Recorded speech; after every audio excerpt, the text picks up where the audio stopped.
So, top three things as I've turned 55 that have helped change the trajectory of my mindset in my life are really easy to identify. Number one is I have to put me first. And that doesn't mean selfishness.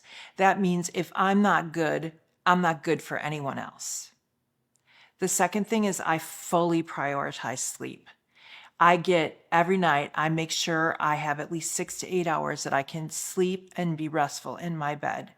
And I don't doom scroll anymore. I've fully given that up and I'm sleeping so much better. And I think the third thing is that really focusing on nutrition. I think that you focus loosely as you're in your teens, 20s, and then into my 50s, I'm standing on the beach looking at the rest of my life and thinking, how can I maximize wellness and longevity?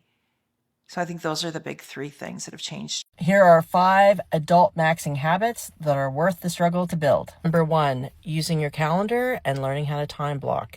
Number 2 is building consistent routines, morning routines, work routines, workout routines, exercise routines, and sleep routines. Number 3 is writing everything down, brain dumping, writing down lists, taking everything out of your brain and brain dumping it, doing that every day. Number 4 is exercising consistently. It could be as easy as going for a walk. Find something fun that you like to do.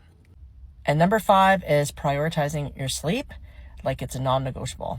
I'm 64, so I'm speaking from experience. Stop over-explaining yourself. Every time you explain yourself, you hand over your power like a receipt, as if your worth has to be proven. You've been conditioned to over-explain and overextend, to soften your nose, to justify your yeses, to make sure everyone else feels comfortable before you consider your own peace. The most radical thing you can do as a woman is to choose yourself without a speech, without justification, and without feeling like you owe anyone an apology. I just heard that you need to fall in love with boredom, that the biggest threat to success is boredom.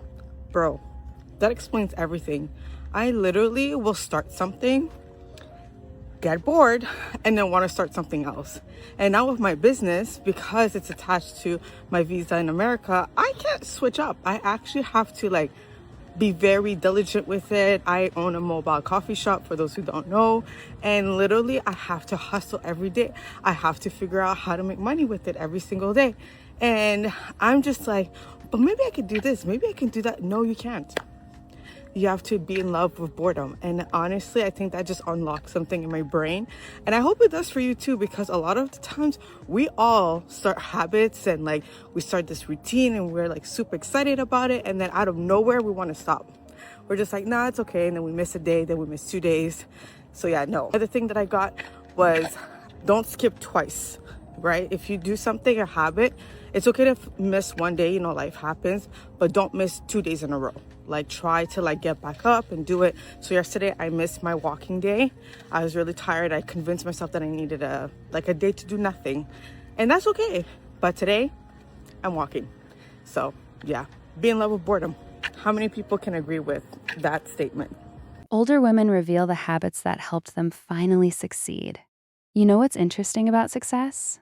When you're younger, you think success is going to feel like fireworks. Money, applause, everybody suddenly realizing, oh, she actually knew what she was doing. But ask women who've lived a little longer, and the answer is usually much quieter. If I could tell you one thing today that would start to change your life, I would say to practice gratitude. Because when you begin to practice gratitude daily, you become present. You stay focused on the here and the now, and you have no time to worry about what's going to happen in the future, and you have no time to feel regret, sorrow, anger, fear, or whatever for anything that's happened in the past. It brings you to the present moment. And when you can express the things that you are grateful for, right?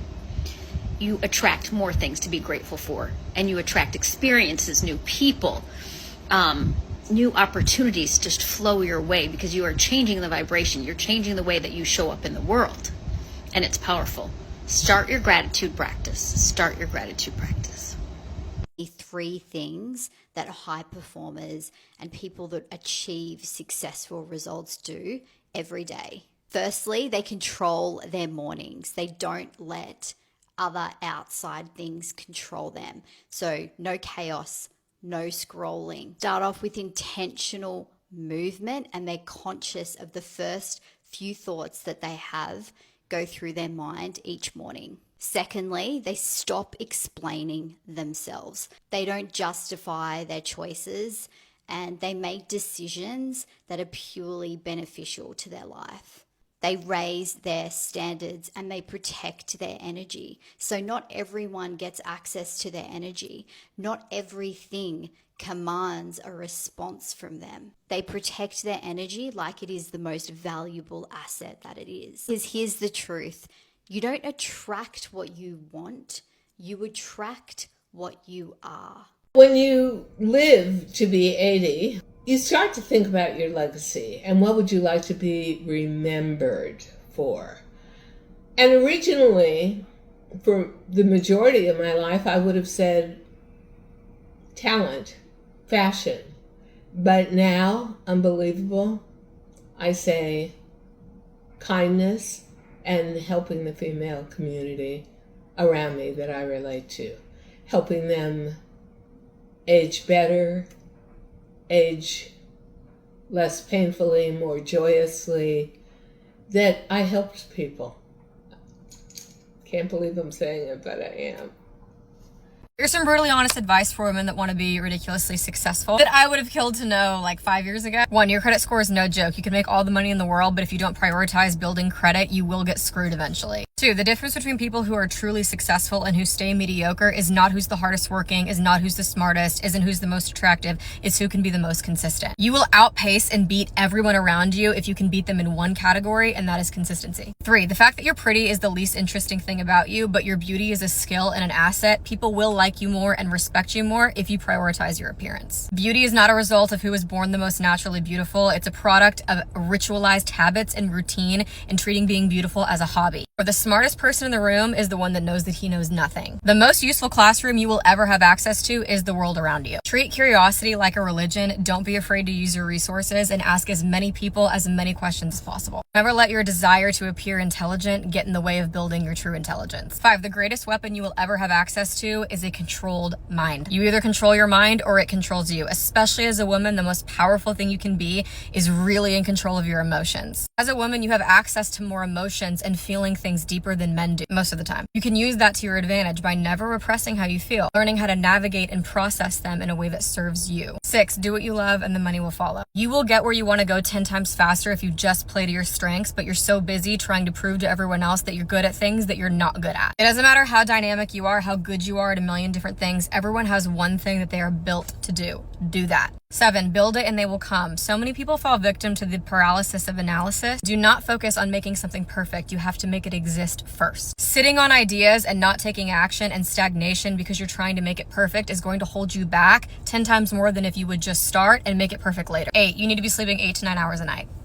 I don't care what hustle culture says. You not sleeping or getting up at 5 o'clock in the morning or not going to bed till 2 a.m. is just making you dumber and uglier. Prioritize your sleep. It is so important. 9, the most draining thing you will ever do is take things personally. Do everything you can to be relentless and not taking anything personally. Don't let anyone else's mood affect your own. Stay empathetic, of course, but if someone's in a bad mood and you're not, don't take that on. You stay unwavering in your energy, in your mood, in your personality. Don't let anyone else influence that. Remain empathetic, but don't take it on. 10, addiction to saving money and addiction to spending money are just as detrimental in the end. Spend some time developing a healthy relationship with money and respecting money. Find the balance between being generous and giving and enjoying your life, being responsible and frugal when you need to be. You're welcome. Success wasn't one huge decision. It was the boring little things they kept doing, long after the excitement disappeared. First, they learned to put themselves on the list. Not because they became selfish, because they finally realized, if I keep running on empty, who exactly am I helping? So they started protecting their time, their energy, their health, and their peace. And honestly, that alone can change your entire life. Second, they stopped waiting to feel motivated. In order to be successful, you guys, you have to stop caring about other people. And don't take that out of context. Hear me out when I say this. Everyone knows what everyone else is doing, right? Oh my God, did you see homeboy cheated on this girl? Oh my God, did you see that she went here and she just moved? And oh my God, that girl got in a fight. Who cares? Literally, who cares? I quite literally don't know anything that's happening with anyone in anyone's lives, and I don't pretend like I do. If you're going to tell me, oh, well, she couldn't even pay rent last month, Sally down the street about to get evicted, I'd be like, dang, for real? I literally don't care. And I don't mean that in like a selfish, self-centered tone. It's more of like, I am so literally focused on myself, my wins, my company, making sure that I have what I have done. I'm not really caring about what the people that I actually am not even friends with are doing, but we just know of each other from social media. But that's the problem, is everybody is so worried about everybody else, but y'all not worried about yourself. And people are literally like, oh my God, did you see this? Did you see that? I don't know what's going on social media. I don't ever scroll. Hot take, PS, when you become the creator, you stop consuming. Literally, I don't consume content because I don't have time. And then on top of that, I don't know what's going on with the celebrities. Why Billie Eilish was on the One Less Only Girl for Coachella and everyone freaked out. I don't know what's going on with that. Someone could fill me in. That'd be great. I'm like, I genuinely don't know what's going on because I don't consume all of that because I'm literally so laser focused on what I have going on. And I'm like, well, how do I figure out a way to get this money by tomorrow? And with that comes literally isolating yourself. I had to say no to relationships. I had to say no to friendships. I had to leave my hometown and leave my family that I love and care about very much. I had to literally isolate myself so that I could build what I have today. And I don't mean that again in like a selfish, self-centered way, but when you stop giving a rat's ass about what other people are doing that has no relevance to you and you worry about yourself, I promise you will see yourself level up. Because there's no way around it. Like when people are so focused on worrying about other people and like pushing all of that energy out to other people because they're so scared to put their energy into themselves. And that is a huge problem with society today. And social media does not help because everyone's in everyone's business. I couldn't tell you what the latest influencer's doing. I couldn't tell you what anybody did at Coachella. The only thing I know is that Justin Bieber performed because I used to be a believer and I saw one video. I don't know what Alex Earl is doing. I don't know. But these people are literally making millions and millions of dollars off of y'all caring about them. And I just don't. And I don't mean that again in a weird way. It's just like I literally wake up every single day and I'm like, okay, I have 85,000 things to do. I have to answer these emails, answer these DMs, talk to my management company about the PR stuff going on. Okay, then I have to do this Zoom call. These 3 mentees need texting back. Like I have absolutely no time in the world to worry about anyone else outside of me and my immediate family. And when you learn to do that, life becomes extremely peaceful. It is very peaceful when you literally just worry about yourself. Here are a few habits I have stolen from successful women because they are free. Number 1, keep a regular maintenance routine. Successful women don't have to get ready because they stay ready. Having your hair done on a monthly schedule, a 3-week schedule, even if it's your last money, baby. Even if it's your last money, because the way you look dictates how you present yourself and determines the type of opportunities you get. Number 2, you do not have to be a 5 a.m. girly, but have a morning routine, have a night routine, and have a schedule. Every successful woman that I ever have followed or had the opportunity to talk with, they have all told me, some people are 5 a.m. girly, some of them be waking up at 4:30, some be waking up at 8. Everybody does what they have to do, but the one consistent thing that they all do is have a routine before they go to bed, have a routine in the morning, something that you have to do, a ritual. It's a way to honor yourself. It's a way to honor God. It's a way to honor your values, but then also just have consistency. Last but not least, always smell good. This one is a little one, but like I've never met a successful woman that smelled bad or didn't have a smell. Smell good. It's a cheat code. You will not achieve your goal if you keep talking like that. These are 3 things you need to stop doing if you want to become a highly effective person and achieve your dreams. And what are my credentials? I recently achieved one of my lifelong dreams, and that is becoming a physician. I just graduated from my dream top 10 medical school and matched into my dream residency program, which is also a top institution. I've been getting questions on what exactly I did to achieve this. Like, how did I study and how many volunteer hours did I have? I think those things are a little too specific. Unless you're trying to have my exact path, I thought it would be better to share some general principles that I definitely follow that helped me get where I am today. Number 1 is to stop talking badly about yourself. This is way too common. I truly believe that death and life are in the power of the tongue, and what you speak over your life, your family, your relationships, your career, your finances,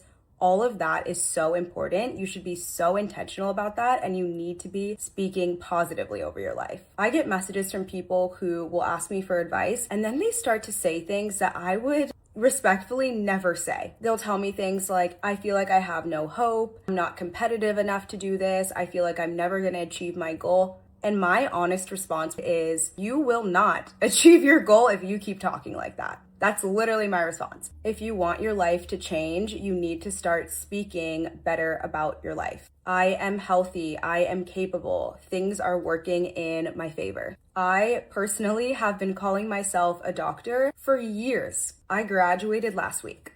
Number 2, stop telling people your plans. You don't need everybody's opinion on what you are trying to build. Not everybody needs to be privy to all of that information. For example, I'm really vocal now about matching at my number 1 choice residency program. As I was going through the months-long application cycle, I told next to no one about any of my preferences. And on match day, people were genuinely gagged.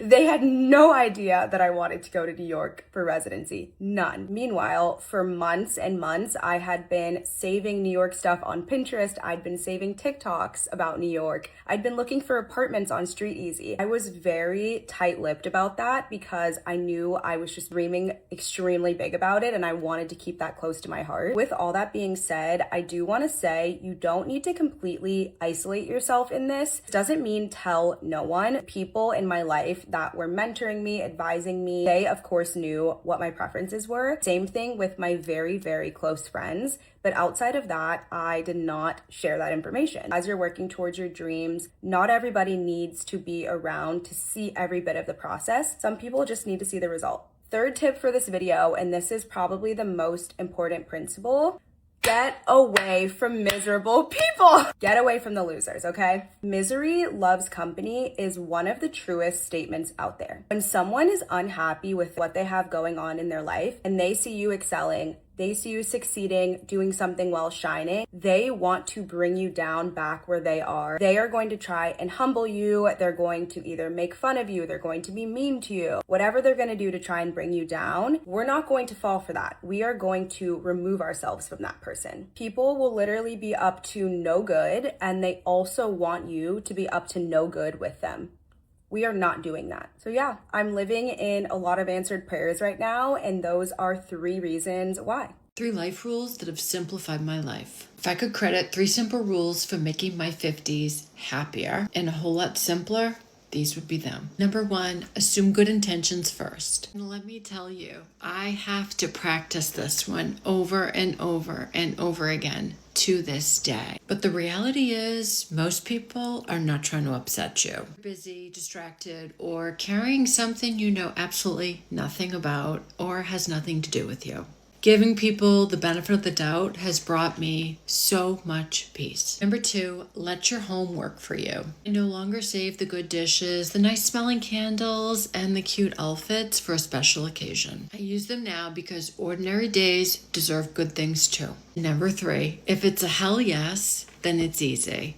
If it's a maybe, then it's probably a no. Whether it's a purchase, a commitment, or a big project, I've learned to trust my first instinct. The older I get, the more I realize simplifying life isn't about owning less, it's about carrying less. The most successful people in the world all share one skill. They know how to reset quickly. Let me show you how they think through this visualization exercise that I love to give clients that are currently going through a major life transition. Save this and send this to all your friends because it's going to blow your freaking mind. Imagine you are going to your dream destination. For me, it's New York. And on this trip, you're going to see your favorite artist, or maybe you are going to meet the love of your life. And at the airport bar, someone decides to pick a fight with you. They say something that is rude and offensive, and you are triggered. What separates the people who win versus the people that don't is the people who don't get what they want. They let this situation kill all of their momentum. They let it consume them so much to the point that they end up missing their flight. Ridiculous, right?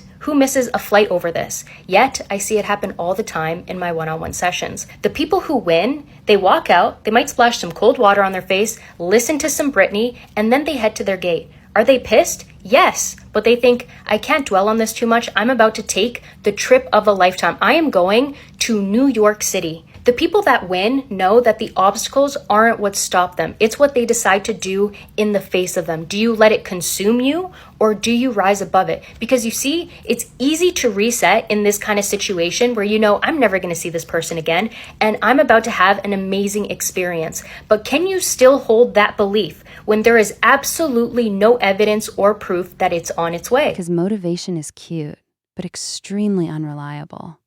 Some days you're inspired. Other days, you're staring at your alarm clock thinking, maybe success isn't for me today. That's where consistency comes in. You don't have to be perfect. You just have to stop disappearing from your own goals. Miss one day? Fine. Life happens. But don't miss twice. Third, they learn to become comfortable with boredom. And this one hurts because we live in a world where everything is designed to entertain us every 5 seconds. But success often looks like doing the same useful thing again and again and again. No applause. No dramatic soundtrack. Just you showing up. Fourth, they stopped explaining every decision. At some point, you realize you don't need a courtroom defense every time you say no. You can simply say, no, that doesn't work for me, and then continue living. And finally, they learn to take care of the woman doing all the work: sleep, movement, nutrition, appearance, mental space. Because your dreams need a healthy person to carry them. So if you're waiting for your life to suddenly change, maybe don't look for a miracle. Look at your habits. Because the life you want isn't usually built in one dramatic moment. It's built quietly on ordinary days when nobody is watching. And years later, people call it success. But you'll know the truth. It was consistency.